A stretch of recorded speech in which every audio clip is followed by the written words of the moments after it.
শীতের রাতে ডাকাতি করতে এসে ঠান্ডা পানির ভয়ে পালালো ডাকাত দল।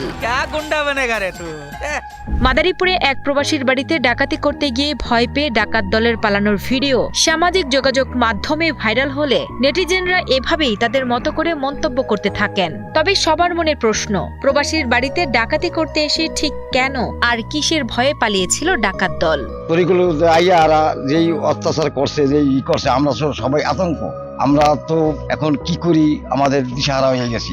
রহস্যের সমাধান করতে মাদারীপুর সদর উপজেলার পেয়ারপুর ইউনিয়নের মালয়েশিয়া প্রবাসী মনিরুজ্জামান রাজা খালাসির বাড়িতে সরজমিনে যায় ডিবিসি নিউজ। জানা যায়, গত শুক্রবার দিবাগত রাত 3:14 প্রবাসী মনিরুজ্জামানের বাড়িতে হানা দেয় 8 থেকে 10 জনের একটি ডাকাত দল। তাদের সবারই মুখ ছিল কাপড় দিয়ে বাঁধা, আর হাতে ছিল রামদা, ছুরি সহ দেশীয় বিভিন্ন অস্ত্র। একজন লোক চিনতে পারতেছি না। আমরা হঠাৎ দৌড়িয়া ধাওয়া দিছি, ধাওয়ার পরে বোম মারিয়া দিছে, আতঙ্ক করিয়াছে এলাকাবাসী। বাড়ির মালিক মনিরুজ্জামান সিসিটিভি ফুটেজে ডাকাতদের উপস্থিতি টের পেয়ে দ্রুত আত্মরক্ষার প্রস্তুতি নেন।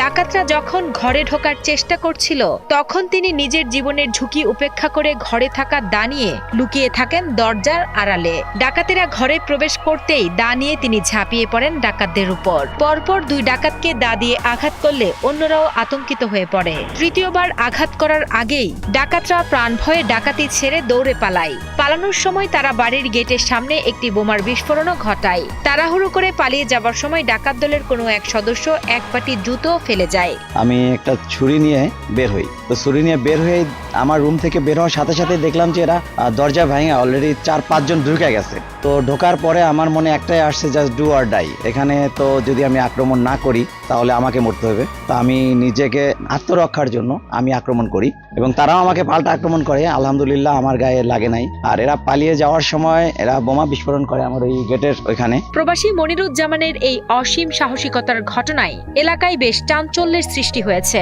মাদারীপুর সদর থানার অফিসার ইনচার্জ প্রবাসী রাজার এমন সাহসিকতার ভূয়সী প্রশংসা করেন। এই ঘটনায় রাজা খালাসি সদর থানায় একটি লিখিত অভিযোগ দায়ের করেছেন। পুলিশ জানায়, সিসিটিভি ফুটেজ পর্যালোচনা করে ডাকাত দলের সদস্যদের শনাক্ত ও গ্রেপ্তারের জোর চেষ্টা চলছে। একদল দুর্বৃত্ত রাজা মিয়া খালাসির বাসায় আক্রমণ করে। আক্রমণের এক পর্যায়ে রাজা মিয়ার খালাসির সাহসিকতায় মূলত এই সন্ত্রাসী দল বা দুর্বৃত্তরা স্থান ত্যাগ করতে বাধ্য হয়। এ বিষয়ে আমরা একটি অভিযোগ পেয়েছি। অভিযোগের তদন্ত চলছে। আমরা প্রযুক্তিগত সহায়তায় আশা করছি যে খুব অল্প সময়ের মধ্যে এটা শনাক্ত করতে সক্ষম হব।